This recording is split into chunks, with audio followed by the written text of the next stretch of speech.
wabarakatuh.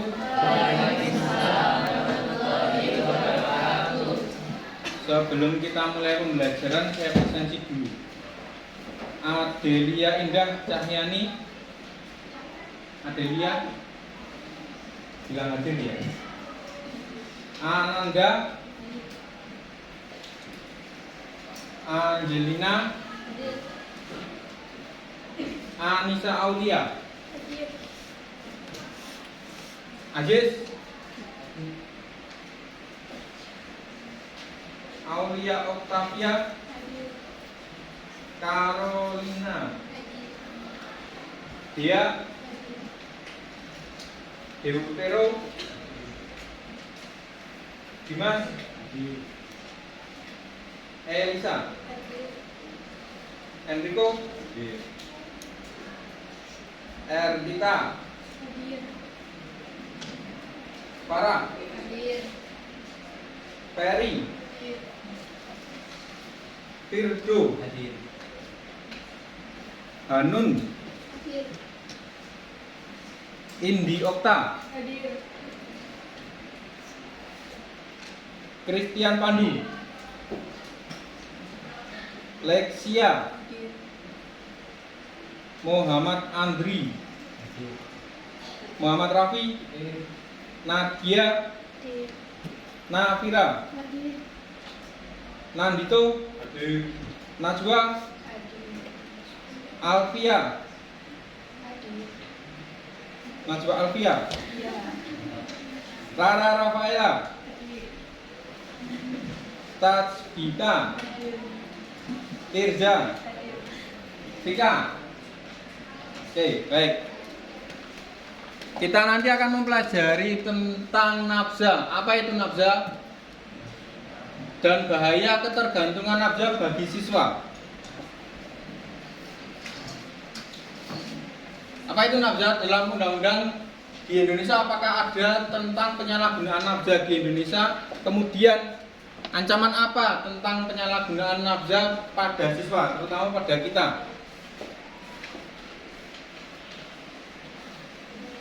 Baik, nafza sendiri merupakan anonim dari narkoba yang kita kenal, kemudian psikotropika dan zat adiktif lainnya yang merupakan jenis obat-obatan yang dapat mempengaruhi gangguan kesehatan dan kejiwaan. Nafza sendiri secara umum merupakan zat kimiawi yang apabila dimasukkan ke dalam tubuh baik secara oral dengan diminum, dihisap ataupun dihirup maupun disuntik dapat mempengaruhi pikiran, suasana hati, perasaan dan perilaku seseorang. Hal ini dapat menimbulkan gangguan keadaan sosial yang ditandai dengan indikasi negatif, waktu pemakaian yang panjang dan pemakaian yang berlebihan. Sekarang kita akan mencoba mengenal jenis-jenis dari nafza. Yang pertama, menurut Undang-Undang Nomor 22 Tahun 1997 tentang narkotika dikelompokkan ke dalam 3 golongan, yaitu yang pertama narkotika, yang kedua psikotropika, dan yang terakhir zat adiktif. Narkotika sendiri merupakan suatu zat atau obat yang berasal dari tanaman maupun bukan tanaman, baik sintetis maupun semi sintetis, yang menyebabkan penurunan dan perubahan kesadaran, mengurangi dan menghilangkan rasa nyeri, serta dapat menimbulkan ketergantungan secara fisik maupun psikologik. Sedangkan psikotropika setiap bahan baik alami ataupun buatan, bukan narkotika, yang berkhasiat psikoaktif, mempunyai pengaruh selektif pada susunan saraf pusat yang menyebabkan perubahan khas pada aktivitas mental dan perilaku. Zat aktif sendiri merupakan bahan lain yang bukan narkotika atau psikotropika, yang merupakan inhalasi yang penggunaannya dapat menimbulkan ketergantungan, misalnya lem, aseton, aler, premix, thinner, dan lain-lain. Dalam keputusan Presiden tahun 97, minuman yang mengandung etanol yang diproses dari bahan hasil pertanian yang mengandung karbohidrat dengan cara fermentasi dan destilasi atau fermentasi tanpa destilasi, maupun yang diproses dengan mencampur konsentrat dengan etanol atau dengan cara pengenceran minuman mengandung etanol. Kemudian narkotika sendiri dibagi menjadi 3 golongan. Golongan 1, 2, dan 3. Golongan 1 merupakan narkotika yang dapat digunakan untuk tujuan pengembangan ilmu pengetahuan dan tidak digunakan dalam terapi, serta mempunyai potensi sangat tinggi mengakibatkan ketergantungan, dengan contoh seperti heroin, kokain, ganja. Dan golongan kedua adalah narkotika yang berkhasiat untuk pengobatan, digunakan dalam terapi atau tujuan pengembangan ilmu pengetahuan serta mempunyai potensi tinggi mengakibatkan ketergantungan, contohnya morfin, petidin, dan lain-lain. Kemudian yang terakhir, narkotika golongan 3, narkotika yang berkhasiat dalam pengobatan yang banyak digunakan dalam terapi dan atau tujuan pengembangan ilmu pengetahuan serta mempunyai potensi ringan menyebabkan ketergantungan, contohnya kodein, garam-garam narkotika dalam golongan tertentu. Kita mengetahui di sini bahwa sebenarnya narkotika itu adalah obat atau yang bisa digunakan dalam dunia pengobatan dan dibutuhkan dalam dunia pengobatan. Halal atau tidak kita tidak tahu. Ya, tapi yang jelas ini digunakan dalam dunia kedokteran untuk membantu pengobatan. Yang jadi masalah adalah ketika itu disalahgunakan. Makanya kita kenal dengan penyalahgunaan narkoba. Padahal itu barang yang digunakan dan dibutuhkan dalam pengobatan kedokteran. Sekarang psikotropika. Psikotropika juga dibagi menjadi 3 golongan. Golongan 1, 2, dan 3. Golongan 1 merupakan psikotropika yang hanya digunakan untuk tujuan ilmu pengetahuan dan tidak digunakan dalam terapi, serta mempunyai potensi yang kuat mengakibatkan sindroma ketergantungan, yang termasuk golongan ini yaitu MDMA, ekstasi, LSD, dan ST. Kemudian yang golongan kedua adalah psikotropika yang berkhasiat untuk pengobatan dan dapat digunakan dalam terapi dan atau tujuan ilmu pengetahuan serta mempunyai potensi kuat menimbulkan ketergantungan, contohnya amfetamin, fesilidin, dan lain sebagainya. Kemudian yang psikotropika golongan 3 itu adalah psikotropika yang berkhasiat pengobatan dan banyak digunakan dalam terapi dan atau untuk tujuan ilmu pengetahuan serta mempunyai potensi yang sedang menyebabkan ketergantungan, dengan contoh seperti itu. Kemudian lanjut. Nah, sekarang yang zat aktif. Bahan lain yang bukan narkotika atau psikotropika yang merupakan inhalasi yang penggunaannya dapat menimbulkan ketergantungan, misalnya lem, aseton, eter, premix, linia, dan lain-lain. Dalam Kepres tahun 97, minuman yang mengandung etanol yang diproses dari bahan hasil pertanian yang mengandung karbohidrat dengan cara fermentasi dan desilasi atau fermentasi tanpa desilasi maupun yang diproses dengan mencampur konsentrat dengan etanol atau dengan cara pengenceran minuman mengandung etanol. Minuman alkohol dibagi menjadi 3 golongan, yaitu dengan kadar alkohol yaitu golongan A, golongan B, dan golongan C. Kita persingkat. Kemudian ini adalah etiologi penyalahgunaan nafza. Ada beberapa faktor. Yang pertama, faktor individu. Kebanyakan penyalahgunaan nafza dimulai atau terdapat pada masa remaja atau masa-masa kalian sekolah. Sebab remaja yang sedang mengalami perubahan biologik, psikologik maupun sosial yang pesat merupakan individu yang rentan untuk menyalahgunakan nafza. Anak atau remaja dengan ciri-ciri tertentu mempunyai risiko lebih besar untuk menjadi penyalahgunaan nafza. Kemudian yang kedua, faktor lingkungan. Faktor lingkungan meliputi faktor keluarga dan lingkungan pergaulan, baik di sekitar rumah, sekolah, teman sebaya maupun masyarakat. Sekarang ada video yang bisa kita cermati tentang bahaya narkoba.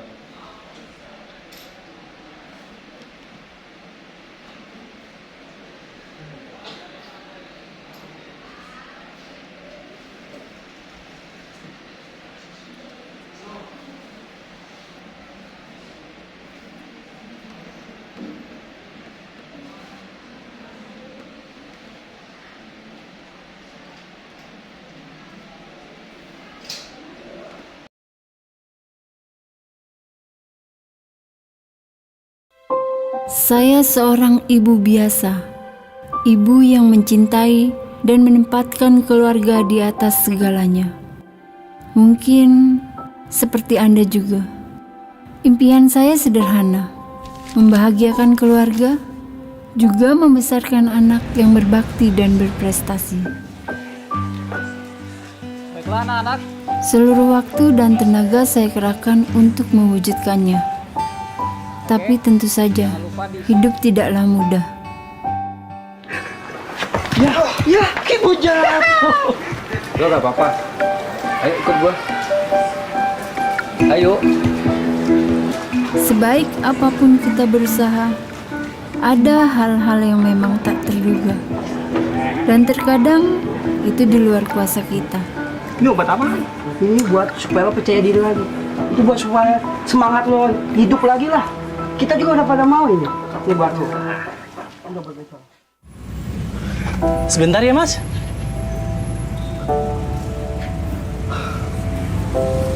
Aduh. Kemana sih anak? Gimana Pak hari ini? Angga, makan yuk nak. Angga. Lihat tuh. Hati-hati ya Pak. Iya, assalamualaikum. Waalaikumsalam. Angga makan dulu. Angga, ada yang tinggal.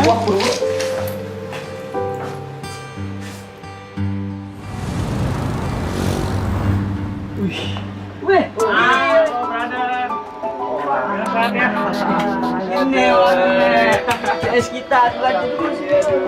Ini dong ngobrol sama kita ya enggak?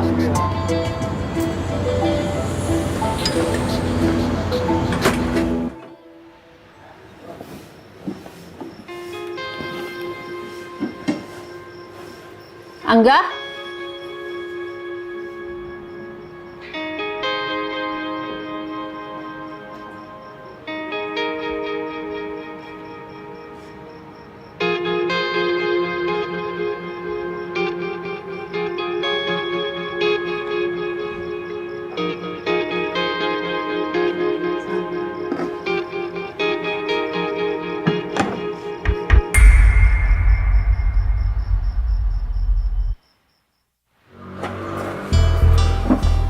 Bu, Angga minta uang dong buat uang kos. Angga ini apa? Semalam ibu nemuin di kamar kamu. Ini bukan punya Angga, Bu. Ini punya teman Angga.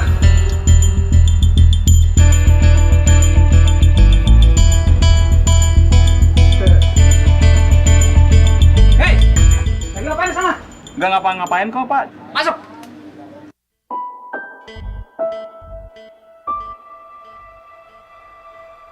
Akhir-akhir ini bengkel Bapak sepi deh.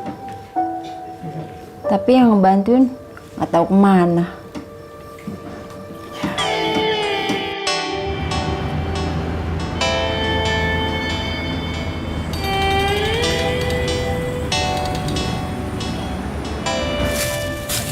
Iya. Tagihan Angga akan segera saya lunaskan.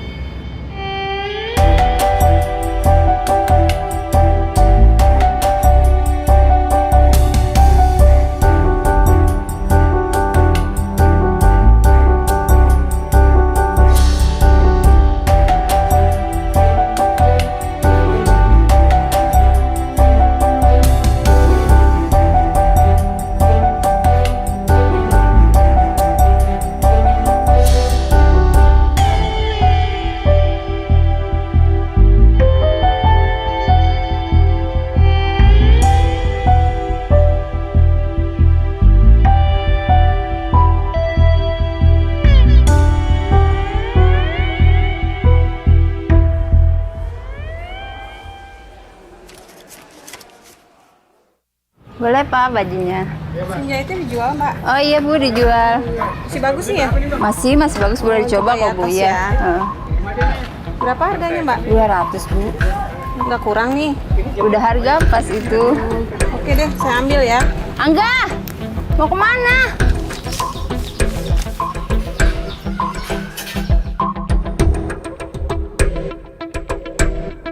Angga, apa-apaan Angga? Udah apa? Udah sepagi!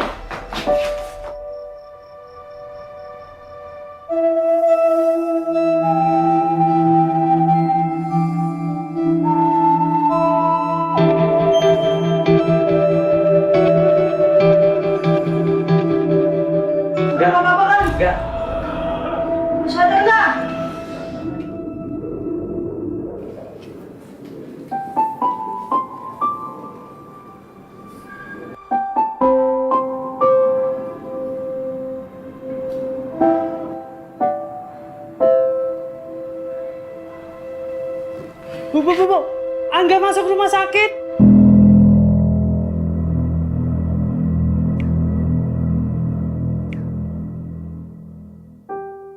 Kita tidak akan pernah tahu apa yang akan menimpa keluarga kita, anak kita.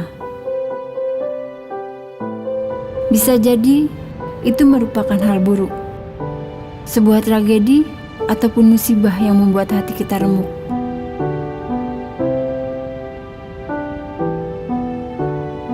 Namun, ketika hal itu terjadi, sepedih dan seperih apapun, pastikan kita selalu di sisi mereka.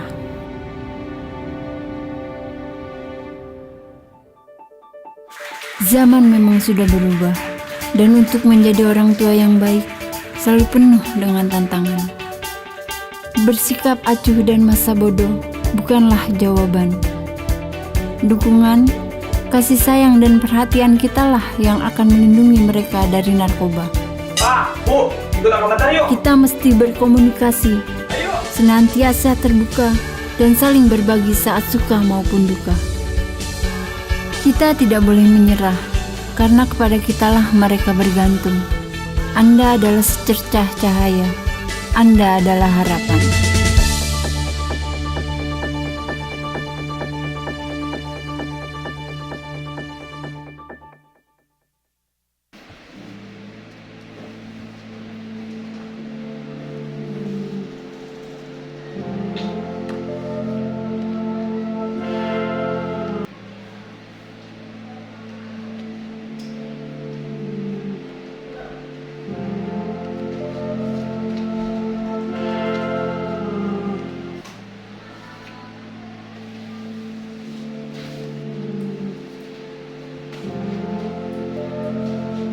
Baik, sekarang setelah melihat dari video tadi, kita bentuk kelompok dan tugas dari kelompok adalah mendiskusikan tentang kenapa pada usia kalian itu sangat rentan dengan penyalahgunaan narkoba. Saya kasih waktu sekitar 30 menit, nanti silahkan diskusikan per kelompok. Kemudian nanti ada paling tidak satu perwakilan kelompok untuk presentasi di depan. Dan nanti kelompok yang lain bisa tanya jawab setelah presentasi. Gitu ya.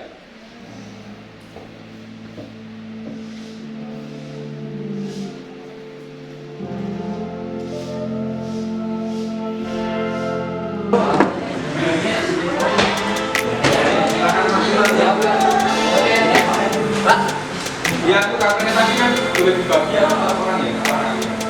Rasa.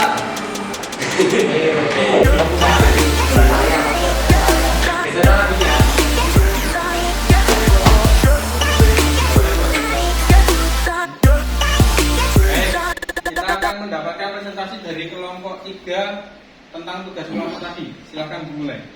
Assalamualaikum warahmatullahi wabarakatuh. Sebelumnya perkenalkan, nama saya Hendrikal Mira Syahputra, nomor absen 14. Di sini saya dan teman-teman saya akan mempresentasikan hasil diskusi kami tentang bahaya nafza. Sebelumnya perkenalkan teman-teman saya Dimas Aula, absen 12. Saya Azimun Nurti absen 8. Saya Raditya dia absen 30. Saya dari Lentran 11. Oke, langsung ke presentasinya saja. Presentasi dimulai dari Mas Nandito Aranjiakan Paruh.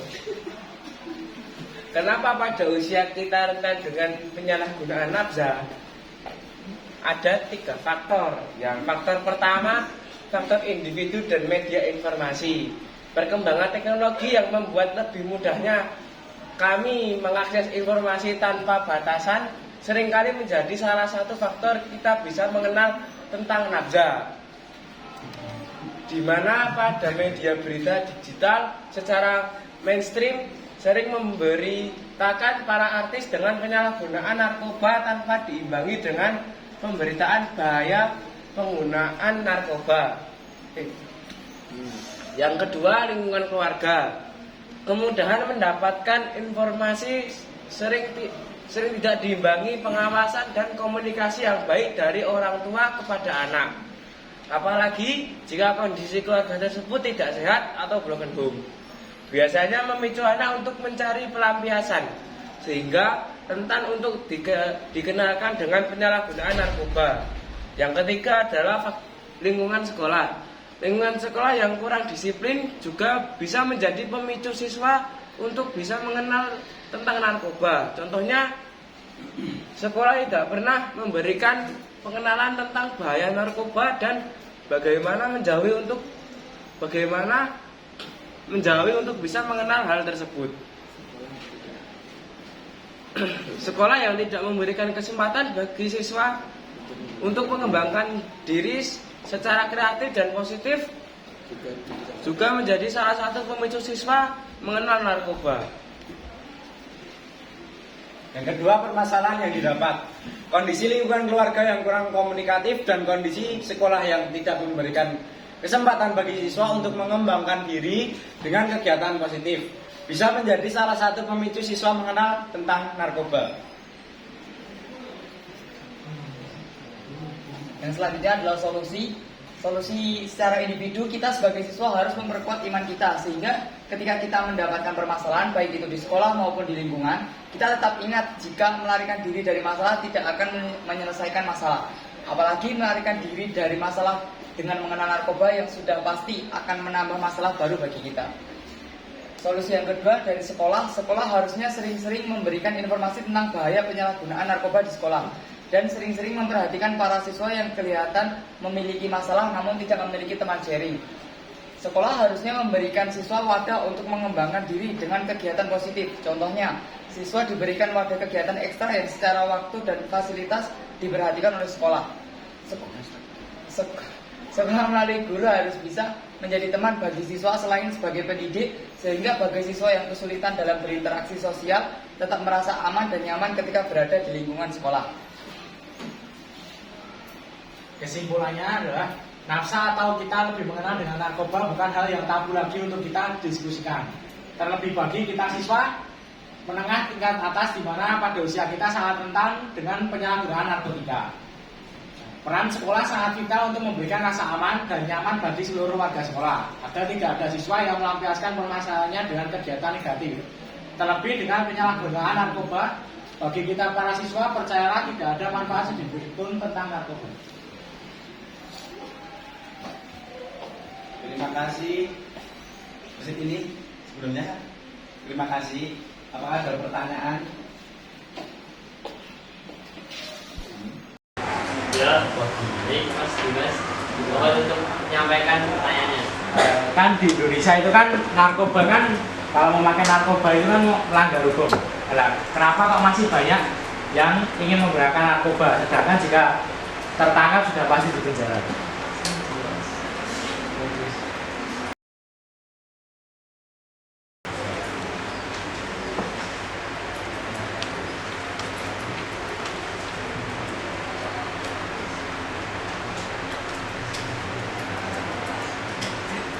Jawab pertanyaan akan kamu terlebih dahulu. Maka banyak pertanyaan nanti.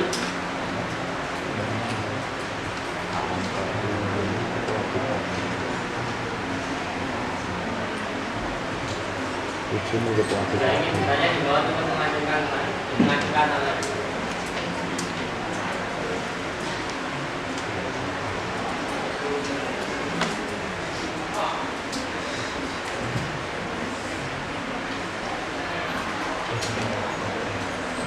Ada lagi pertanyaannya?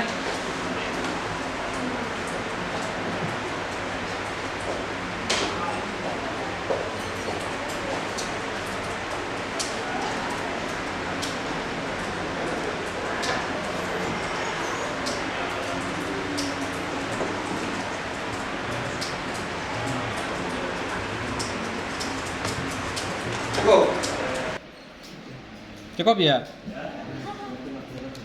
Silakan. Gimana sih cara kita menjauhi pergaulan yang di dalamnya itu menyalahgunakan narkoba?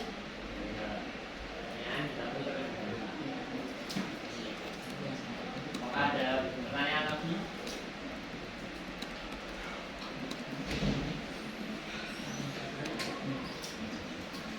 Oke, sudah. Maka dari kelompok kami akan menjawab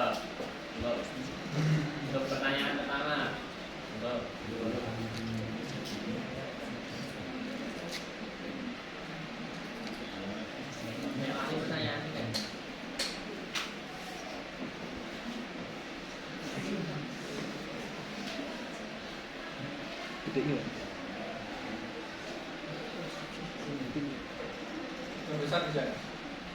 Nggak bisa.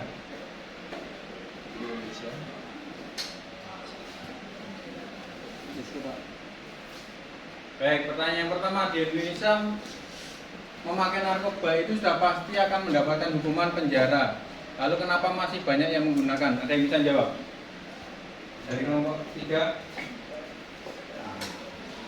Belum? Ada?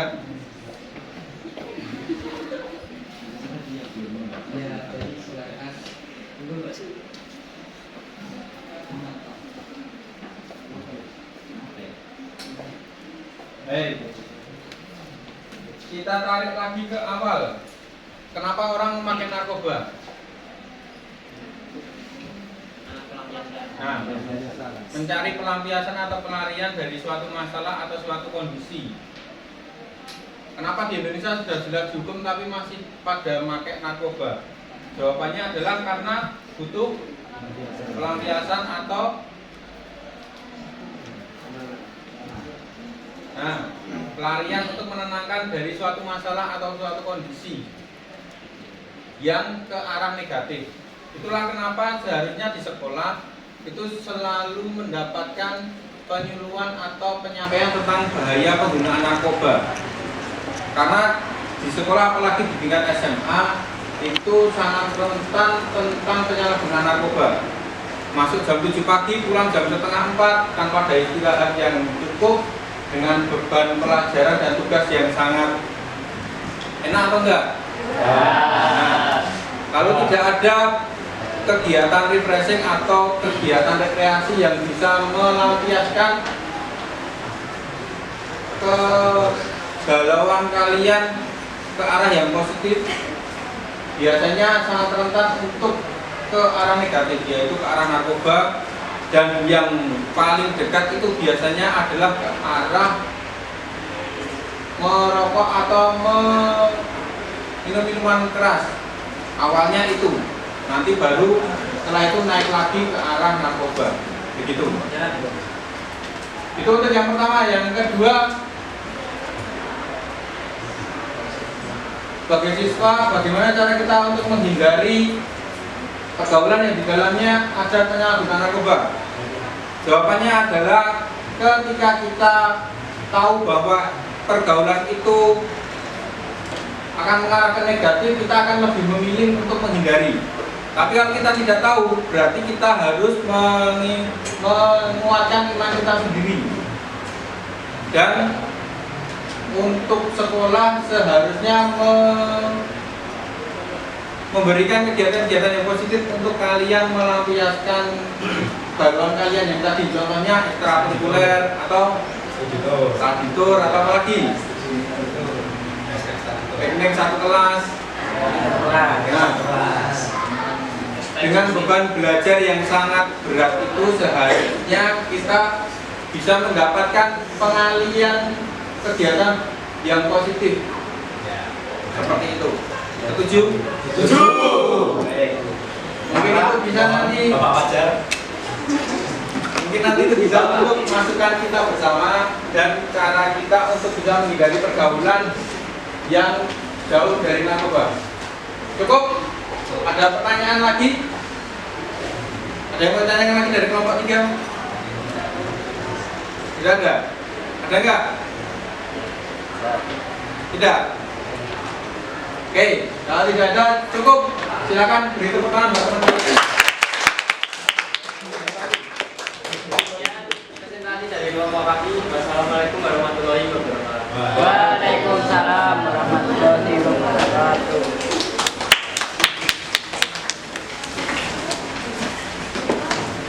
Sekarang kembali. Menurut Ki Hajar Dewantara itu anak-anak hidup dan tumbuh sesuai dengan kodratnya sendiri.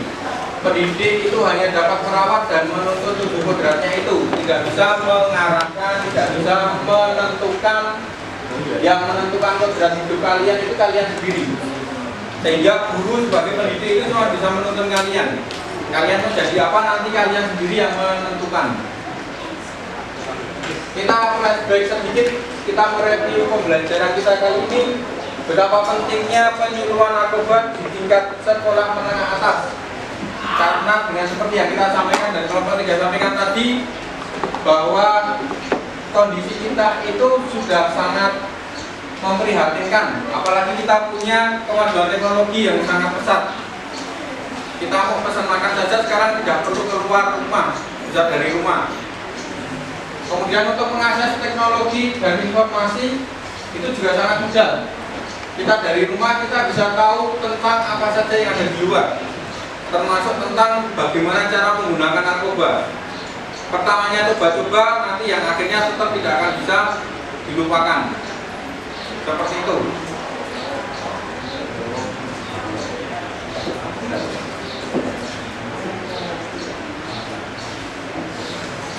Oke, mungkin pelajaran kita hari ini cukup. Semoga bisa bermanfaat untuk kita semua. Terima kasih. Assalamualaikum warahmatullahi wabarakatuh. Waalaikumsalam warahmatullahi wabarakatuh.